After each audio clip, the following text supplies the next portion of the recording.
Cuarta palabra de las 7 palabras de Antonio Rollo Marín. Las 7 palabras de Jesucristo desde la cruz.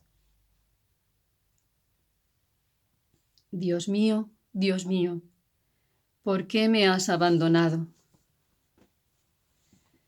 Cerca de la hora nona, o sea, cerca de las 3 de la tarde, nuestro Señor Jesucristo pronunció la cuarta palabra desde lo alto de la cruz. Las 4 últimas palabras las pronunció en pocos instantes, en contados minutos, muy cerca ya de las 3, a punto de morir. Dice el Evangelio que a partir de la hora de sexta, o sea, desde las 12 de la mañana, cuando crucificaron a Jesús, densas tinieblas que se iban haciendo por momentos más espesas envolvieron la cumbre del Calvario. Diríase que el sol se ocultaba horrorizado para no presenciar el espantoso crimen del deicidio. Era también, si lo queremos ver así, un símbolo y una figura de la ceguera del corazón de aquellos judíos. Y Jesucristo nuestro Señor, cerca ya de la hora de nona, lanzó este grito desgarrador: Dios mío, ¿por qué me has abandonado? Expresión que señala el momento culminante del martirio de nuestro Señor en la cruz y que señala también uno de los arcanos más inescrutables del misterio de nuestra redención. ¿Qué significan esas palabras? 3 son las principales soluciones desde el punto de vista teológico. Primera solución. Es muy fácil y muy sencilla. Jesucristo, nuestro Señor, comenzó a recitar en voz alta el Salmo 21, que empieza precisamente con estas palabras: Dios mío, ¿por qué me has abandonado?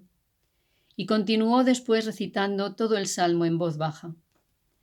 La inmensa mayoría de los judíos sabían el salterio completo de memoria.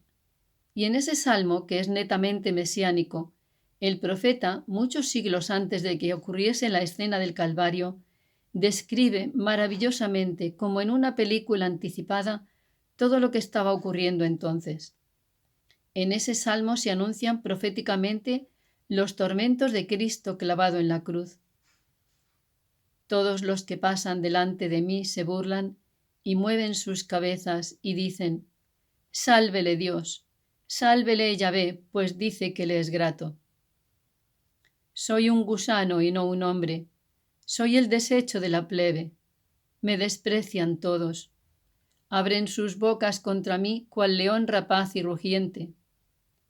Tengo mi lengua pegada al paladar. Me rodea una turba de facinerosos. Han taladrado mis manos y mis pies y se pueden contar todos mis huesos. Se han repartido mis vestiduras y echan a suertes sobre mi túnica. Señores, todo eso se estaba cumpliendo entonces al pie de la letra, en lo alto del Calvario. Todo estaba maravillosamente anunciado en el Salmo mesiánico. Y nuestro Señor Jesucristo, con infinita delicadeza, después de haber afirmado delante del pueblo y de los jefes de la sinagoga que era Hijo de Dios, ahora, en lo alto de la cruz, va recitando lentamente el Salmo 21 para decirles una vez más a los judíos: ¿pero no veis que se está cumpliendo al pie de la letra todo lo que dice el Salmo en mí? Y fue recorriendo poco a poco todo el Salmo mesiánico para que cayeran en la cuenta de que era Él, el Redentor, el Mesías anunciado por los profetas. Una solución sencillísima que explica perfectamente el sentido misterioso de esas palabras. Pero hay una segunda todavía. Segunda solución. Santo Tomás de Aquino, el príncipe de la teología católica, en ese maravilloso alcázar de la teología que se llama la Suma Teológica, da una explicación también sencillísima, naturalísima, con solo añadir una palabra a esa expresión misteriosa de nuestro Señor en la cruz. El sentido, según Santo Tomás de Aquino, sería el siguiente: Dios mío, ¿por qué me has abandonado en manos de mis enemigos? ¿Por qué has permitido que me claven en la cruz? Nada más. No hay más misterios. Y esto no lo diría Cristo en son de queja, sino solo para que nosotros cayéramos en la cuenta de los sufrimientos inefables que estaba padeciendo en la cruz. Porque sería una espantosa blasfemia, una herejía monstruosa decir que nuestro Señor Jesucristo, que tenía en sus manos el poder de Dios, hizo un milagro para no sufrir sus propios tormentos y estaba representando una comedia y una farsa en lo alto de la cruz. Esto sería una espantosa y satánica blasfemia. Nuestro Señor Jesucristo sufrió con una sinceridad enorme, hizo milagros inmensos para socorrer las necesidades de los demás, pero jamás hizo un solo milagro en beneficio propio. Estaba sufriendo un tormento espantoso y una terrible tortura, y en prueba de ello, y para que no nos cupiera la menor duda, lanzó esta dolorosa exclamación: Dios mío, ¿por qué me has entregado en manos de mis verdugos que me atormentan de esta manera? Este sería el sentido, según Santo Tomás de Aquino. Tercera solución, pero hay otra tercera solución profundamente teológica que voy a exponer a continuación. No sabemos cuál de las tres soluciones es la verdadera. Cualquiera de las tres podía serlo, ya que todas ellas resuelven perfectamente el problema. Pero ¿acaso la más profunda, la de más envergadura teológica, es la tercera que os voy a explicar? El dogma de la fe católica. Como todos sabemos, que nuestro Señor Jesucristo quiso salir voluntariamente, fiador y responsable ante su eterno Padre por todos los pecados del mundo. El fiador, cuando da su firma como garantía de una persona de quien sale responsable, no debe nada a nadie, pero si aquel a quien respalda con su firma resulta insolvente, tiene que pagar la deuda ajena. Tiene que pagarla él, porque ha salido fiador, ha dado su firma. Este es el caso de nuestro Señor Jesucristo. La humanidad era insolvente ante la justicia infinita de Dios. Habíamos cometido un crimen de lesa majestad divina, y al menos en razón de la distancia infinita que hay de nosotros a Dios, no podíamos rellenar aquel abismo insondable que el pecado había abierto entre Dios y los hombres. La humanidad entera, puesta de rodillas, era insuficiente para salvar aquel abismo. Éramos insolventes. No podíamos rescatarnos a nosotros mismos de las garras del infierno. Pero nuestro Señor Jesucristo, al juntar bajo una sola personalidad divina las dos naturalezas, divina y humana, en cuanto hombre, podía representarnos a todos nosotros, y en cuanto a Dios, sus actos tenían un valor infinito. Únicamente Él podía rellenar aquel abismo insondable con una superabundancia infinita. Cristo salió voluntariamente fiador de la humanidad caída, y el Eterno Padre, viendo a su divino Hijo, que personalmente era la inocencia misma y la santidad infinita, pero que quiso revestirse voluntariamente de la lepra y los harapos del hombre pecador, descargó sobre él el peso infinito de su justicia vindicativa. Y, no en cuanto Hijo de Dios, porque esto sería contradictorio. Dios no puede abandonar a Dios, ni siquiera en cuanto hombre, ya que la humanidad de Cristo está hipostáticamente unida a la divinidad del Verbo, formando una sola persona con Él. Y aún en cuanto hombre, Cristo posee una santidad infinita, sino única y exclusivamente, en cuanto representante de toda la humanidad pecadora, en cuanto revestido de la lepra de todos nuestros pecados. La justicia infinita se descargó con fiero ímpetu sobre él y le hizo experimentar el espantoso desamparo que merecía no Cristo, sino toda la humanidad pecadora. Y entonces fue cuando lanzó aquel grito desgarrador: Dios mío, ¿por qué me has abandonado? Fijaos bien, no dice Padre mío, como dijo en la primera palabra, y como dirá inmediatamente después en la séptima, No dice Padre, sino Dios mío.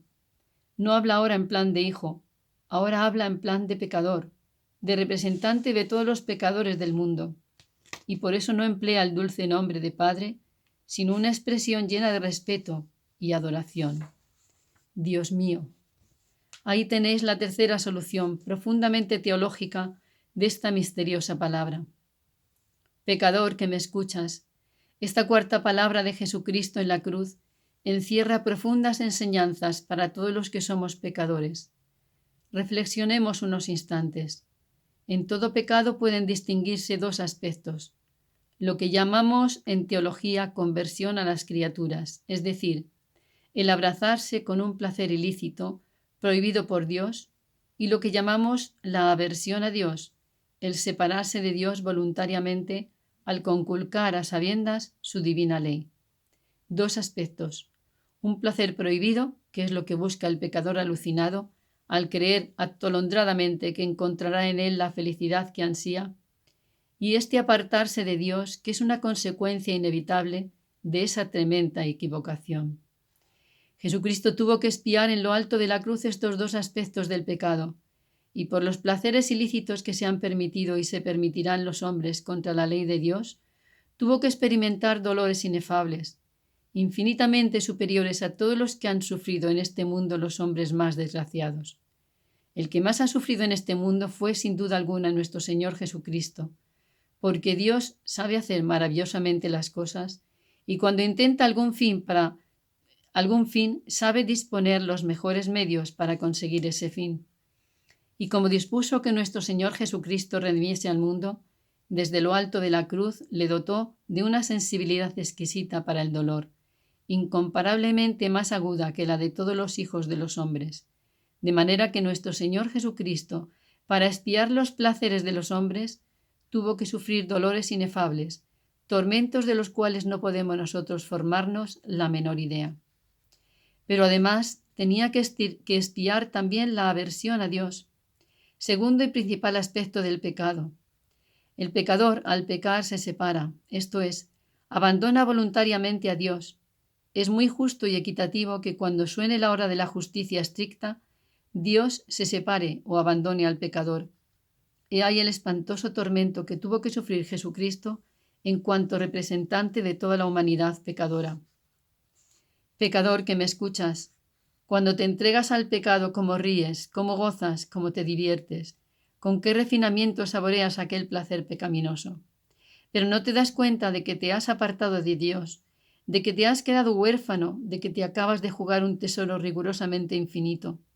Ah, si te arrepientes de todo corazón enseguida, todavía estás a tiempo de obtener el perdón de Dios. Pero si la muerte te sorprende en medio de tus orgías y placeres, la que te espera para toda la eternidad. Señores, es una ciudad no muy grande de España. Me lo contaba hace poco un médico que tuvo que intervenir personalmente en este asunto. Han ocurrido recientemente 2 casos de fallecimiento repentino, instantáneo, por rotura de ventrículo del corazón en una casa de mala nota, en el momento mismo de entregarse al pecado. Aquellos infelices se disponían a gozar de espaldas a Dios y cadáver. 2 casos, rotura de ventrículo del corazón, muerte instantánea. Desgraciados, saborearon un momento de placer en este mundo y descendieron inmediatamente al infierno para sufrir allí el castigo de los 2 aspectos del pecado, separación de Dios y tormentos espantosos para toda la eternidad. Importa muy poco, señores, la carcajada del incrédulo. Yo no creo en el infierno. ¿Y qué más da que no creas? Si tú no crees en el infierno, pero el infierno existe. ¿Dejará de existir acaso porque tú te empeñas en decir que no? Fíjate bien, en Cristo, que es la suma verdad. Es Cristo el que está pronunciando el sermón de las 7 palabras, quien nos ha dicho 14 veces en el Evangelio que el infierno existe, y hay en él un fuego cuya verdadera naturaleza todavía no han podido precisar los teólogos. Pero se trata ciertamente de un fuego real, no metafórico ni simbólico. No es una idea, no es una semejanza imaginativa que se forma en la inteligencia o imaginación del condenado. Es un fuego real, un tormento físico que atormenta ya desde ahora las almas de los condenados de una manera misteriosa y atormentará también sus cuerpos después de la resurrección de la carne. No lo creo. ¿Qué más da? A pesar de tus burlas, existe el infierno, y en castigo de los placeres de los pecados cometidos en este mundo. Hay allí un fuego real, no metafórico, que atormentará a los condenados para toda la eternidad. Pero esto, en fin de cuentas, sería lo de menos. Lo verdaderamente espantoso del infierno no es el primer aspecto, sino el segundo. Es el desamparo de Dios. Es aquel grito horrísono que lanzan las almas cuando caen en el infierno. ¡Maldición! ¡Me he equivocado! Separado de Dios para toda la eternidad. Ya oigo otra vez la carcajada del incrédulo. Ah, de manera que lo peor es el infierno. Del infierno es estar separado de Dios. Pues entonces ya no tengo inconveniente en condenarme. Porque en este mundo he prescindido de Dios y no me ha hecho falta para nada, absolutamente para nada. Tampoco me hará falta en el infierno.